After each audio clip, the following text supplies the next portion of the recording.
All right, let's practice our definition of concave-up, which is concave-up, function is concave-up if f prime is increasing. Let's try e to the x. Everyone loves e to the x. So sketch e to the x and its derivative and its second derivative. It's not a bad idea.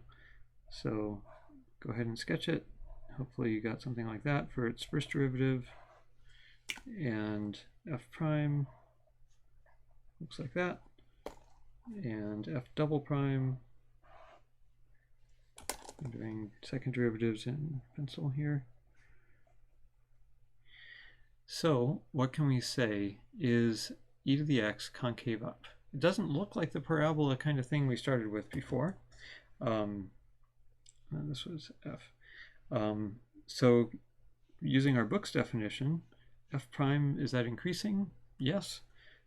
When we say increasing, we mean always increasing or increasing on the domain of the function. Here it's always increasing and the domain is all real numbers. So f prime is increasing.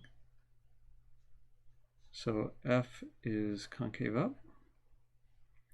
What else can we say? One of the other ways of thinking about concave up was that f double prime was positive, and that's true here. So f double prime is always positive. So we could say, according to that definition, f is concave up. What other definitions can we think of? Well, is if I draw all the tangent lines, we could say f is on or above all tangent lines. So that would count as concave up. And another way to think of it, if I pick 2 points on the function and draw the line segment between them, no matter which points I pick, that stays on or above the function. So it's concave according to that definition too. Let's say f is on or below all line segments connecting 2 points. You could call it secant line segments if you wanted to.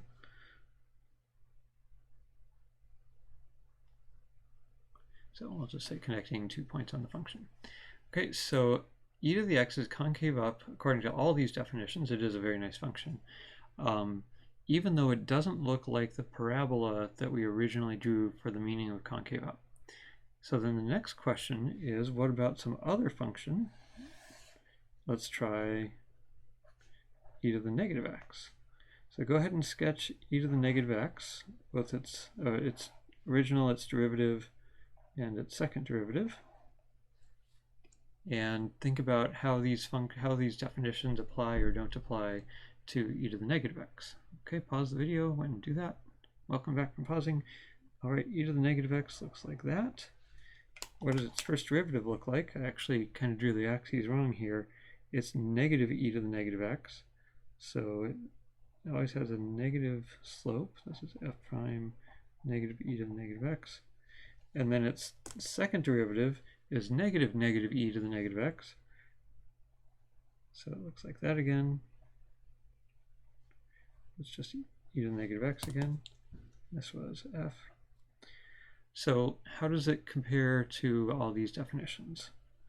Well, would you say f prime is increasing?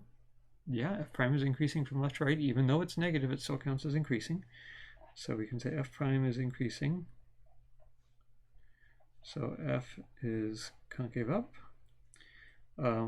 F double prime is always positive. So in that way of thinking about concave functions, f is concave up. Same thing here for on or above all tangents. And same thing for on or below all line segments connecting 2 points on the function. So yep, this is concave up even though the function is decreasing.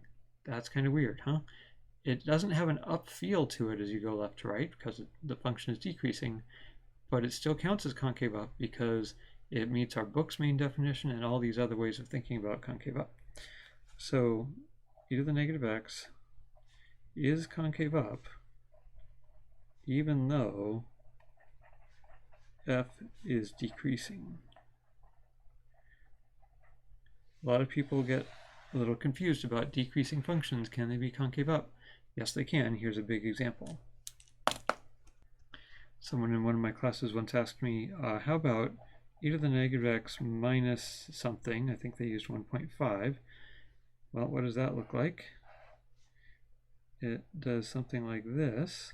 So same basic shape as up there, but it has a horizontal asymptote of negative 1.5. Never quite gets there. Is that function still concave up, even though it's going into negative territory here? Well, what does the derivative look like? Go ahead and take the derivative. F prime equals negative e to the negative x, and then minus the derivative of 1.5, which is 0. So it's still the same derivative as up here. It's just negative e to the negative x. And is that still increasing? Yep, it is. So this function is still concave up, even though it dips into negative territory.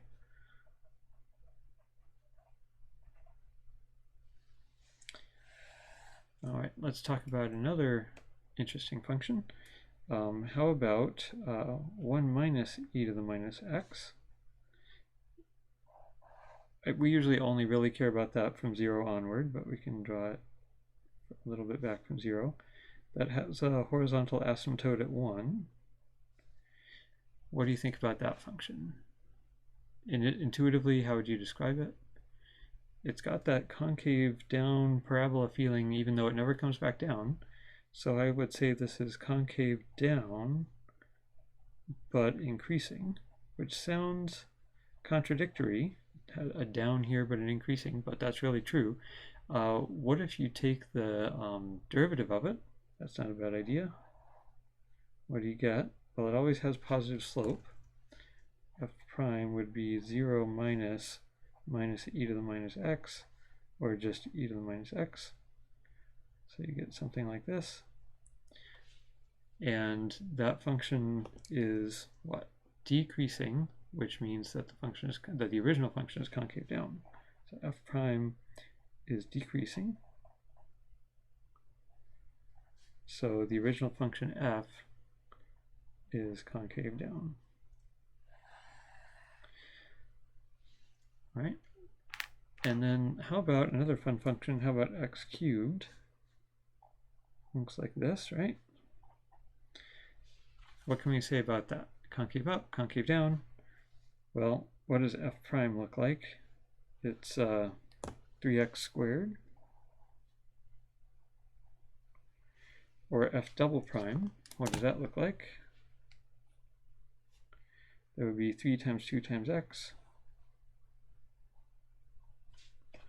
which crosses the x-axis here. So overall, what can we say about x cubed? Is it concave up? Is it concave down? Well, overall, we can't say it's purely concave up or purely concave down.